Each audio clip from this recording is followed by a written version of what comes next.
You're not going to be able to do what everybody else does. And that's okay. Hey y'all, I know it's been a hot minute since I made a video. I want to publicly apologize first to God and to you guys because there's a lot that's been going on in my life and I had allowed that to stifle my tongue. So I just want to get out the way. But thank you guys for still liking and sharing and supporting. Appreciate that. Story time with Jayda. So picture it. College, freshman year, spring semester. So there was this fraternity that crossed in the spring. And so my friends weren't able to go to the probate or showcase or whatever. But they were they're having this block party afterwards. So let's just go. Let's see what's going on. At first, I was like, I don't know if I'm gonna go. But then I was like, Jayda, you don't do nothing. You don't go nowhere. Go ahead to the little block party. So, child, I went. So, let me set the scene, okay? So, the block party was outside, all right? So, they had the front house, the little front yard, and then they had, some more yard. Because there's a street that was crossing the middle of it. So, they have the front house, the little front yard, the street, and they had some more little yard, grass, greenery, on the other side. So me and my friends were in the grass, little greenery on the other side, okay? And we were just talking, laughing, whatever we were doing, okay?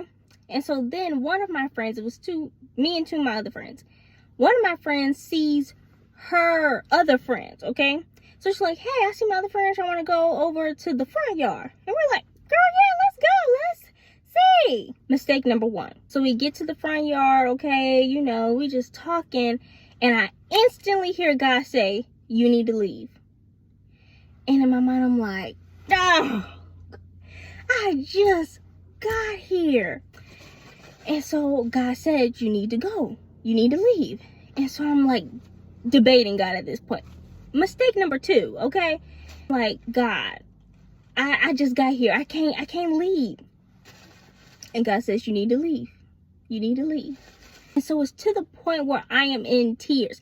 Well, almost. My eyes was watering. And I'm not me crying in the club, but I was to the point to tears. And so I tell my friends, I'm like, hey, y'all, I gotta go. I can't stay here. Y'all have fun. I gotta go. And they're like, is anything wrong? Do we need to walk you back home? And I'm like, no, because I need to talk to God by myself, okay?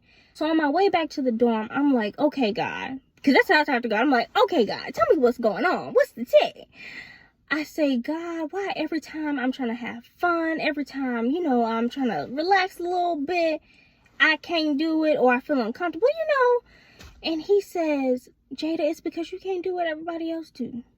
You trying to do what people do, and that's not what I've called you to. And when he first told me that, I had a real hard time dealing with that. I was not the happiest camper. Because I wanted to do what everybody else was doing and what my friends were doing and things like that. And God said no. And God told me I'm protecting something in you. You can't be around people drinking, people smoking, people doing other things. Not that we judge them for that. But you can't be around them type of people because I want to protect the word, what I've placed in your heart. And the more you start hanging around people like that who do that type of stuff, you might get yourself caught up.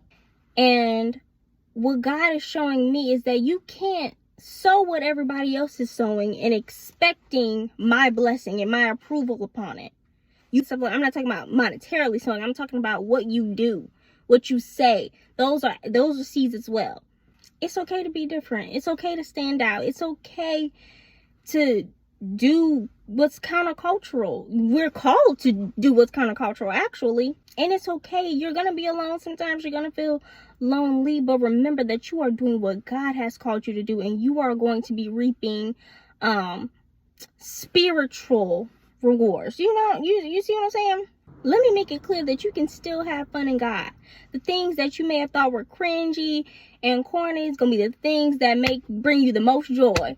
Okay, gonna, bless you abundantly. And not saying that you can't go to a party or, go out with your friends. That's just my conviction. Partying is something that God has convicted me on. Don't mean that's the same conviction for you. It's okay to be different. You were made that way. I love you guys and keep the faith.